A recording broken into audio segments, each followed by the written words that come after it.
tambah besar jaringan, masalah di lapangan juga banyak yang harus kita bantu dan kita tangani. Salah satunya nih, saya buka-bukaan aja di tim kita ini, tentunya yang namanya ibu-ibu itu dramanya banyak biasanya. Satu sama lain banyak drama. Nah, biasanya kalau hal-hal seperti ini, terutama yang ada di timnya Lili, saya langsung serahkan total sama Lili. Dah, dia paling sabar, paling mau membina drama-drama ini.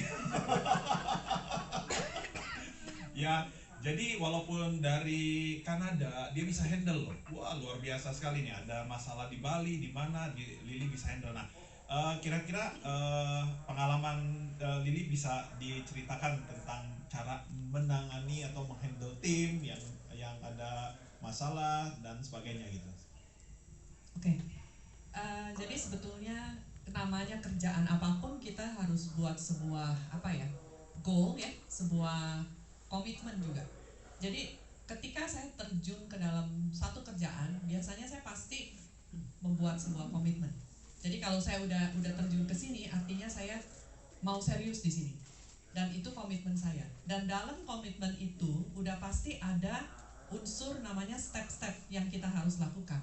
Nah, di situ termaksud yang namanya selain kita memprospek orang-orang yang baru, tentunya itu terus berjalan ya. Tapi kita juga membina tim yang ada. Dan di situ saya komitmen. Jadi harus setiap minggu, setiap hari itu saya pasti harus kontak seseorang. Jadi meskipun jauh, dalam setiap hari pokoknya saya tuh komitmen, oke. Jadi di tim saya ada siapa, ini. Jadi saya kontak itu semua. Dan saya punya kebiasaan juga sampai saat ini, kayaknya belum pernah satu hari pun yang saya kelewat. Mungkin waktu di saat saya sakit kali ya. Saya kebiasaan buka pohon jaringan setiap hari. Jadi pohon itu saya liatin. Jadi saya tahu banget siapa yang lancar jaringannya, siapa yang terima pairing, siapa yang enggak, itu saya tahu. Jadi dari atas bawah, jadi username mereka pun saya tahu, khususnya leader-leadernya. Jadi saya tahu banget username mereka, jadi saya turun aja ke bawah. Saya liatin tiap hari, setiap hari bisa. Saya kadang-kadang lihat tuh bisa lebih dari 2 kali. Jadi kalau saya belum tidur jam 11 lebih saya liatin lagi. Jadi mungkin saya kontak gitu ya, kira-kira leader ini kurang begitu lancar. Jadi kan karena saya tahu kan dari pohon. Jadi saya kontak. Dan saya selalu komitmen sampai hari ini tetap kontak dengan mereka gitu. Jadi caranya tadi untuk menangani kayak gitu ya, kita kadang-kadang tarik ulur ya, sama namanya manusia ya, kita tarik ulur. Ada orang-orang yang kita harus tegas, ya kita tegas. Karena terlalu banyak drama kan. Jadi ada yang harus kita tegesin, kita tegas. Tapi ada yang harus kita rangkul, ya kita rangkul gitu. Jadi ya kita masing-masing, kita karena sudah kenal sama mereka, karena kita bukan hanya, saya anggap mereka itu bukan hanya posisi saya upline, mereka downline, bukan gitu. Jadi bagi saya mereka itu kayak partner. Jadi betul-betul saya merangkul mereka tuh sebagai tim, sebagai partner, dan sebagai teman, sebagai adik, sebagai apa. Jadi itu buat saya itu mereka itu apa yang mereka alami itu bagi saya juga istilahnya tuh saya belajar untuk empati. Jadi kata-kata empati itu benar-benar saya gunakan dalam membangun jaringan ini juga. Empati itu artinya kita bisa merasakan apa yang mereka rasakan. Kita menaruh diri kita itu dalam posisi mereka. Nah itu, karena kan ada orang-orang tertentu, misalnya tim tertentu itu mereka kesini tuh betul-betul berharap banget. Jadi mereka tuh betul-betul tidak ada income sama sekali. Jadi mereka ke AFC ini betul-betul full berharap income dari AFC. Kebayang ya ketika mereka tidak lancar apa yang terjadi. Jadi itu kadang-kadang, dan bukan hanya itu, memang betul ya tadi namanya kita berbisnis dengan manusia. Manusia itu karakternya macam-macam. Ya, makanya di sini juga kita menghadapi orang dengan karakter yang macam-macam. Banyak dramanya, banyak apa ya. Ya di situ kita saya dulu sebetulnya latar belakang saya tuh kuliah di psikologi sih. Jadi memang pernah terjun di konseling. Jadi kebetulan ya kadang-kadang mereka itu misalnya ceritakan sesuatu ya, istilahnya saya memakai skill itu untuk menangani mereka.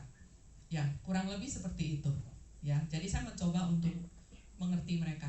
Gitu aja. Oke.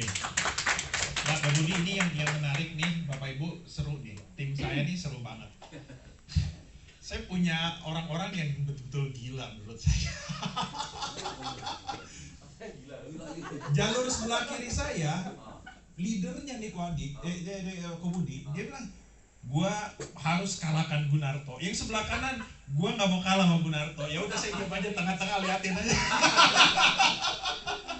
Oke, nah tapi ini teman-teman, saya mau katakan bahwa Pak Adi Gunawan ini adalah orang yang sangat-sangat pekerja keras dan ambisinya sangat besar. Nah, nggak heran kalau karirnya sangat cepat sekali ya di AFC, sangat luar biasa. Dia pokoknya benturan apapun dia pasti hadapi.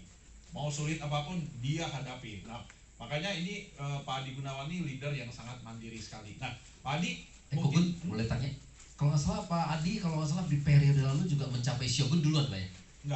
Enggak ya? Nggak boleh. Oh nggak boleh ya? Kita harus bareng. Tahun ini ya? Tahun ini katanya. Dia diem dia. Iya. Oke. Nah, Pak Adi, mungkin bisa cerita ke teman-teman ya. Pak Adi ini memang kalau udah kerja dia gila, bisa sampai tengah malam. Wah, memang tidurnya malam terus ya. Kadang-kadang subuh kebiasaannya gitu. Makin malam makin nyala dia. Nah, Pak Adi mungkin bisa sharing ke teman-teman pengalaman-pengalaman Pak Adi sampai kok bisa ingin ambisi seperti itu gitu ya. Mungkin ini bisa memotivasi teman-teman juga.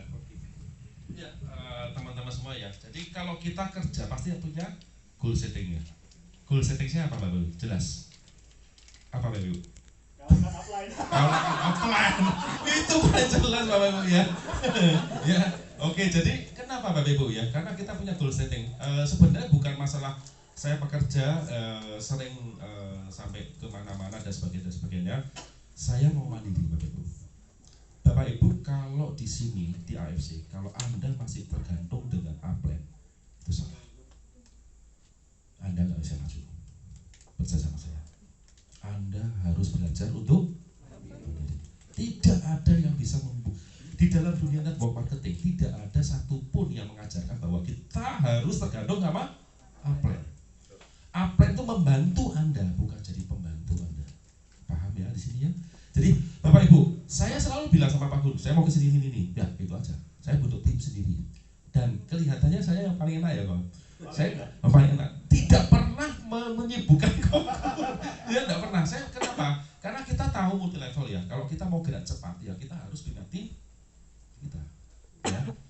Kalau di sini mati, buatlah baru. Di sini mati, buatlah baru. Semarang sekarang agak stagnan. Saya masuk ke Jogja.